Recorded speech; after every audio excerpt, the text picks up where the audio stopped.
આજરોજ મારા દસાડા વિધાનસભા ક્ષેત્રની અંદર પાટડી સર્કિટ હાઉસ તેમજ લખતર સર્કિટ હાઉસ વિવિધ ગામોના સરપંચશ્રીઓ તથા ગામ આગેવાનો પાસેથી આગામી આયોજન અને એટીવીટીમાં કામો લેવા સંદર્ભમાં ગામમાં જે જરૂરિયાત હોય એ મુજબના કામો લેવા માટેનો લોકસંપર્ક રાખ્યો. એની અંદર જે કામો ખાસ કરીને સીસી રોડ હોય, પેવર બ્લોક હોય, ભૂગર્ભ ગટરના હોય, નાળાના હોય, એવા પ્રકારના કામોની યાદીઓ આવી છે.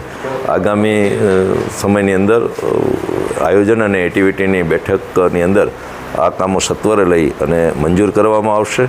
એ સાથે સાથે વિવિધ ગામોના નર્મદાના પ્રશ્નો તેમજ અન્ય આરોગ્ય સંબંધિત, શિક્ષણ સંબંધિત પ્રશ્નોના જે કંઈ અહીંયા પ્રશ્નો આવ્યા છે એની અધિકારીઓને સૂચના આપી અને સત્વરે એ કામોનું નિરાકરણ થાય એ દિશામાં કાર્યવાહી કરવા માટેની આજ કામગીરી કરવામાં આવી છે. આજે પાટડી તેમજ લખતર બંને સર્કિટ હાઉસમાં ખૂબ મોટી સંખ્યામાં ગામ આગેવાનો અને સરપંચશ્રીઓ ઉપસ્થિત રહી અને લોકસંપર્કના આ કાર્યક્રમમાં સફળ બનાવ્યો છે. ત્યારે બધાનો આભાર માનું છું. આભાર.